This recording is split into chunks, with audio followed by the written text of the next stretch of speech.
السلام علیکم ورحمۃ اللہ وبرکاتہ۔ دوستو کیسے ہیں؟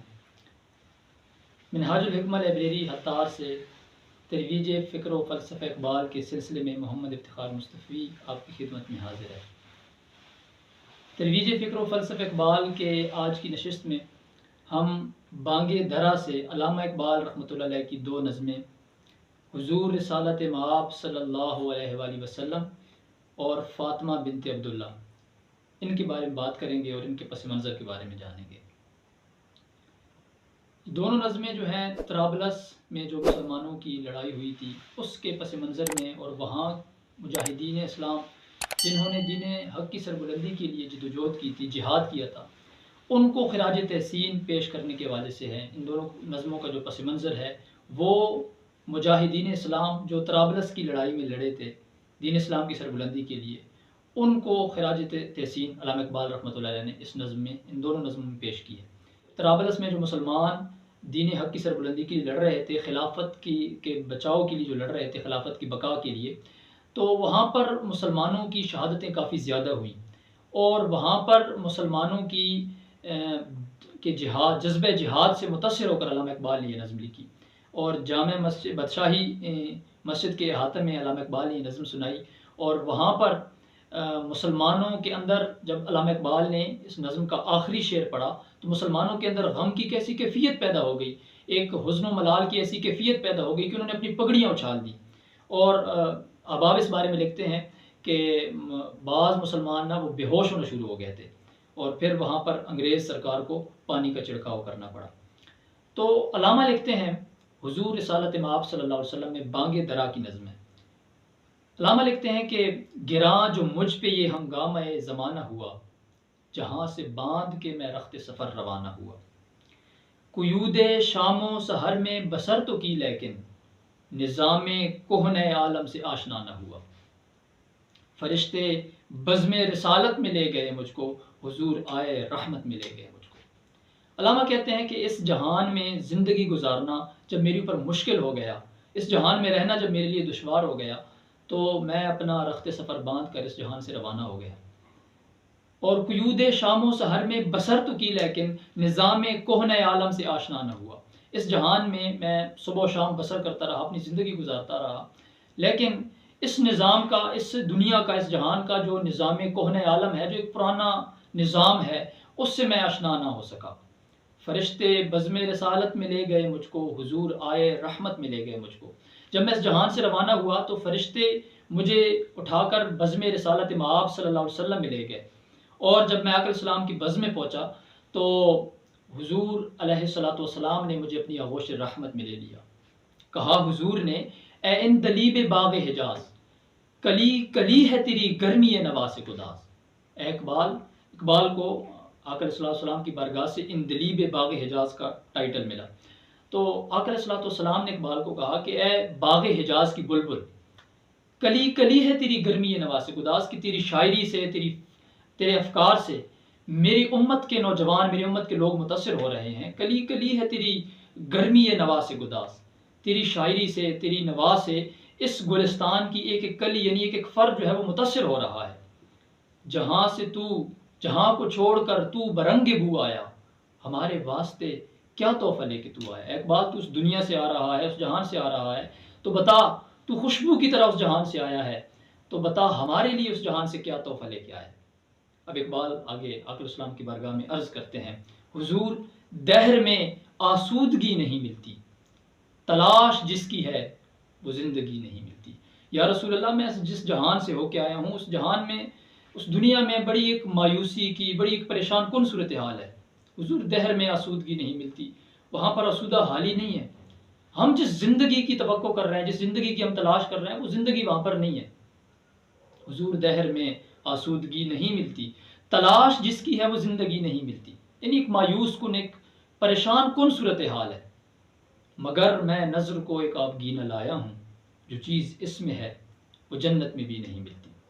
اس سے پہلے علامہ کہتے ہیں کہ ہزاروں لالا و گل ہیں ریاض ہستی میں، وفا کی جس میں حبوب و کلی نہیں ملتی۔ یا رسول اللہ، ہزاروں لالا و گل ہیں، ہزاروں امت کا جو گلشن ہے وہ ہرا بھرا ہے، ہزاروں لالا و گل ہیں ریاض ہستی میں، وفا کی جس میں ہو بو وہ کلی نہیں ملتی، لیکن ایسے افراد نہیں ملتے، ایسے لوگ نہیں ملتے جن کے اندر وفا ہو، خلوص ہو اور محبت ہو.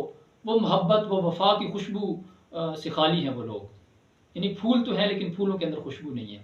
تو ایک مایوس کن صورتحال ہے.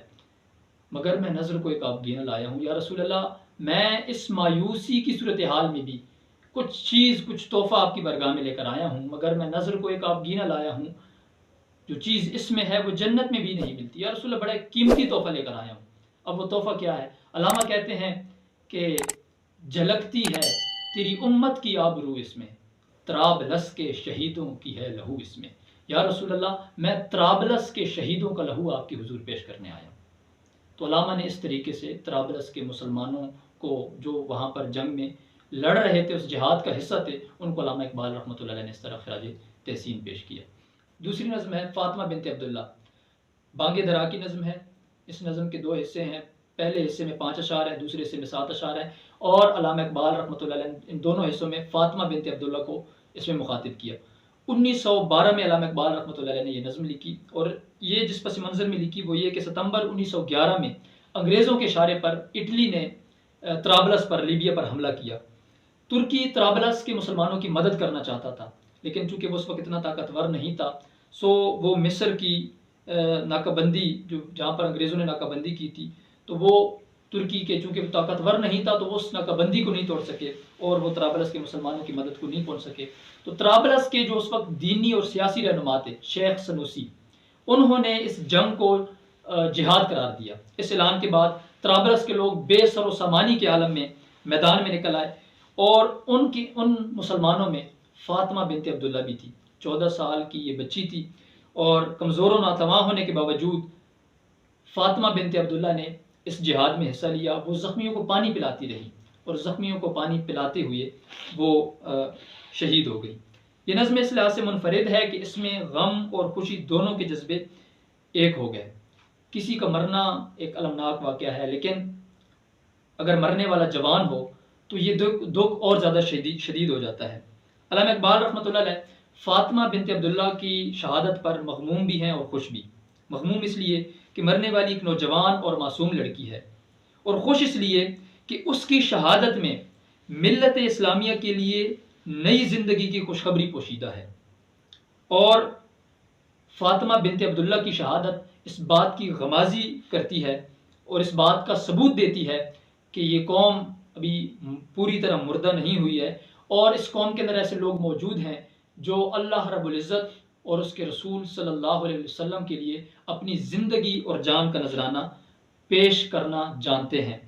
اس نظم سے علامہ اقبال رحمۃ اللہ علیہ کی بصیرت کا بھی ہمیں پتہ چلتا ہے کہ انہوں نے بہت پہلے طرابلس یعنی لیبیا کی خاک سے ایک نئی قوم کو جنم لیتا ہوا دیکھا. علامہ کہتے ہیں فاطمہ تو آبروئے امت مرحوم ہے، ذرہ ذرہ تیری مشت خاک کا معصوم ہے.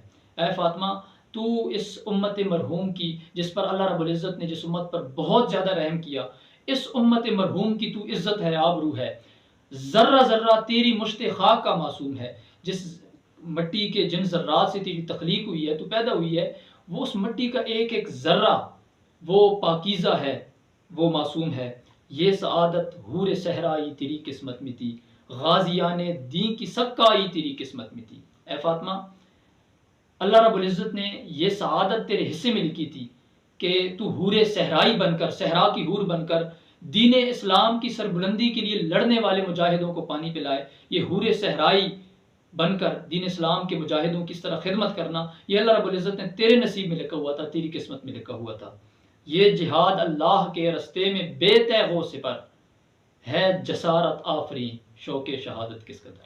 علامہ کہتے ہیں کہ اللہ رب العزت کے راستے میں بے تیغ و سپر لڑنا، نہ ہاتھ میں تلوار ہے نہ ہاتھ میں ڈھال ہے، اور بے تیغ و سپر اللہ رب العزت کے راستے میں لڑنا، یہ جو تیرا شوق شہادت ہے، یہ جذبہ شوق شہادت ہے، یہ کس قدر جسارت آفرین ہے کہ اس سے دوسرے مسلمانوں کے اندر جذبہ شہادت پیدا ہو رہا ہے، ان کے اندر ہمت اور حوصلہ پیدا ہو رہا ہے.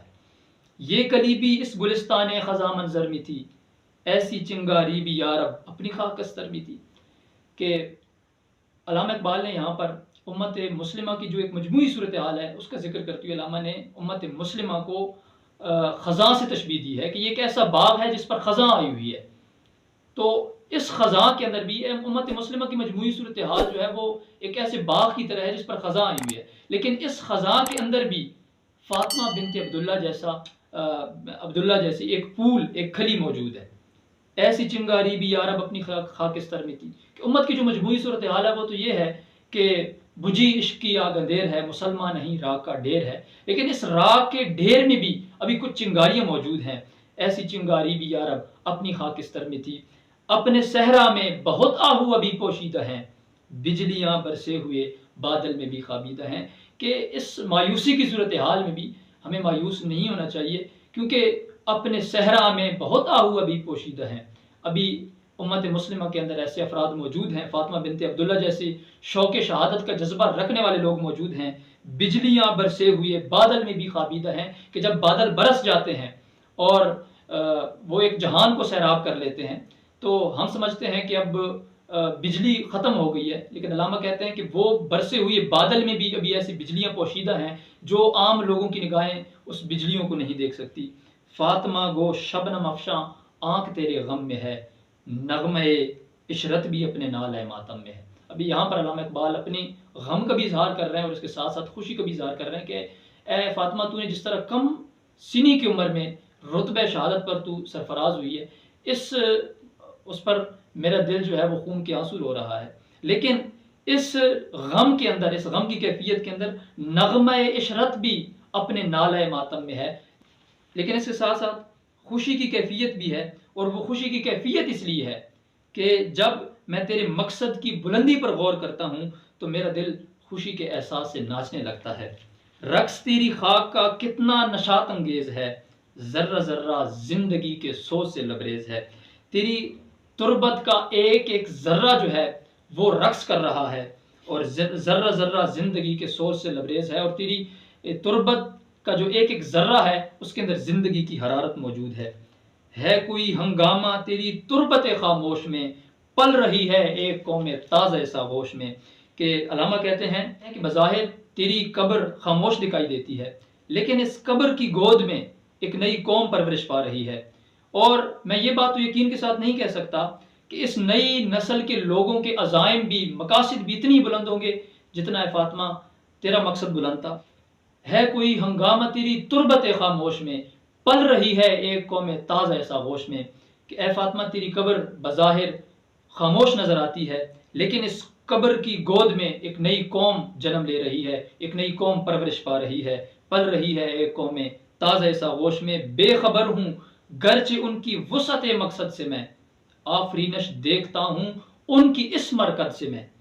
علامہ کہتے ہیں کہ میں یہ بات تو یقین کے ساتھ نہیں کہہ سکتا کہ جو نئی قوم اس قبر کی آغوش میں پل رہی ہے، میں یہ تو یقین کے ساتھ نہیں کہہ سکتا کہ ان کے مقاصد بھی اور ان کے عزائم بھی اس قدر بلند ہوں گے، ان کے جذبے بھی اس قدر بلند ہوں گے جس طرح فاطمہ تیرا جذبہ شہادت جس قدر بلند تھا اور تیرا جس طرح بلند مقصد تھا، تو کیا ان کے مقصد بھی اسی قدر بلند ہوگی؟ یہ تو بات میں نہیں کہہ سکتا. بے خبر ہوں گرچہ ان کی وسعت مقصد سے میں، آفرینش دیکھتا ہوں ان کی اس مرکز سے میں. لیکن ایک بات میں پوری یقین کے ساتھ کر سکتا ہوں، اور وہ یہ ہے کہ تیری اس قبر سے ایک نئی قوم نمودار ہو رہی ہے، ایک نئی قوم جنم لے رہی ہے. تازہ انجم کا فضائے آسماں میں ہے ظہور، دیدے انسان سے نامحرم ہے جن کی موج نور. اور آسمان کے اوپر ابھی نئے ستارے جنم لے رہے ہیں، نئے ستارے نمودار ہو رہے ہیں. دیدے انسان سے نامحرم ہے جن کی موج نور. عام انسان ابھی تک ان ستاروں کو نہیں دیکھ سکتا، لیکن میری بصیرت یہ دیکھ رہی ہے کہ اس آسمان کی فضاؤں میں نئے ستارے جنم لے رہے ہیں. اور جو ابھی ابھرے ہیں ظلمت خانے ایام سے، جن کی زو نا آشنا ہے قید صبح و شام سے. کہ اس جہان کے اندر جو ستارے ہم دیکھتے ہیں وہ تو شام ہوتی ہی چمکتے ہیں اور صبح ہونے سے پہلے ہی وہ ختم ہو جاتے ہیں. لیکن اس ظلمت خانہ ایام سے جو ستارے جنم لے رہے ہیں، اے فاطمہ تیرے جذبہ شہادت سے جو قوم نئی جنم لے رہی ہے، جو نئی قوم پیدا ہو رہی ہے، وہ ایسے ستارے جنم لے رہے ہیں. اس تاریکی اس ظلمت خانہ ایام سے ایسے ستارے جنم لے رہے ہیں کہ جن کی زو نا آشنا ہے قید صبح و شام سے. کہ وہ یہ نہیں ہوگا کہ وہ شام کو چمکیں گے اور صبح ہوتی وہ بجھ جائیں گے. ایسا نہیں ہوگا، وہ دن رات چمکیں گے، اور جب وہ چمکیں گے تو پھر وہ اپنا چمکنا بند نہیں کریں گے. جن کی تابانی میں انداز کہن بھی نو بھی ہے، اور تیرے کوکب تقدیر کا پرتو بھی ہے. ان کے چمکنے کے اندر انداز نو بھی ہے، انداز کہن بھی ہے، پرانی تاریخ بھی ہے، پرانی روایات بھی ہیں، اور پرانے روشن روایات بھی ہیں، پرانی تاریخ بھی ہے، اور اس کے ساتھ انداز نو بھی ہے. وہ نئے دور کے تقاضوں سے بھی آشنا ہیں، اور تیرے کوکب تقدیر کا پرتو بھی ہے.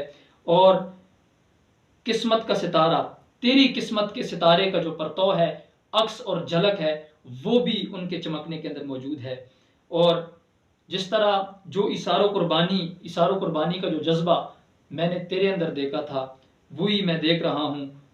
ایثار و قربانی کا وہ جذبہ جو میں نے تیرے اندر دیکھا تھا، اور جس جذبے نے تجھے مرتبہ شہادت عطا کی تھی، وہ میں دیکھ رہا ہوں کہ اس مرکز سے جو نئی قوم جنم لے رہی ہے، نئی قوم پیدا ہو رہی ہے، وہی جذبات، وہی مقاصد کی بلندی میں ان کے اندر بھی دیکھ رہا ہوں.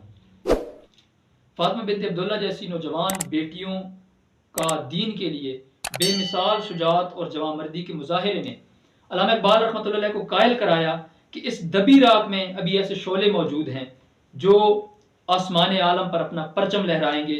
اس لیے علامہ اقبال رحمۃ اللہ علیہ نے نوجوانوں سے اپنی امیدیں وابستہ کی ہیں. دوستو، آئیں علامہ اقبال رحمۃ اللہ علیہ کی فکر کو سمجھیں، علامہ اقبال کے پیام کو سمجھیں، علامہ کے پیغام کو سمجھیں. علامہ کے پیغام کو سمجھنا اس لیے ضروری ہے تاکہ ہم اپنے اصل کی طرف لوٹ سکیں. آج اللہ رب العزت نے ہم مسلمانوں کو جو پہچان عطا کی ہے کہ یا ایھا الذین آمنوا اتقوا اللہ حق تقاتہ ولا تموتن الا وانتم مسلمون، اے ایمان والو اللہ سے ڈرو جس طرح ڈرنے کا حق ہے. ولا تموتن الا وانتم مسلمون، اور تم نہ مرنا مگر اس حال میں، اور تم اس حال میں مرنا کہ تم مسلمان ہو.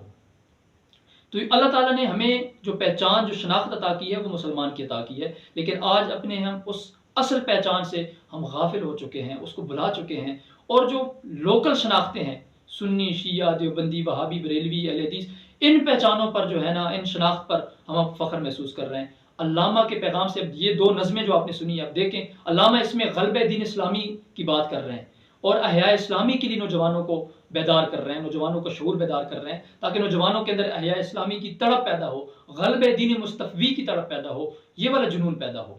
اور یہ تب پیدا ہوگا جب ہم ان لوکل شناختوں کو بالائے طاق رکھتی ہوئے اس شناخت کی طرف آئیں، اس پہچان کی طرف آئیں جو پہچان ہمیں اللہ رب العزت نے عطا کی. نکل کے صحرا سے جس نے روما کی سلطنت کو الٹ دیا تھا، سنا ہے یہ قدسیوں سے میں نے، وہ شیر پھر ہوشیار ہوگا. تمہاری تہذیب اپنے خنجر سے آپ ہی خودکشی کرے گی، جو شاخ نازک پہ آشیانہ بنے گا ناپائیدار ہوگا. والسلام ورحمۃ اللہ وبرکاتہ.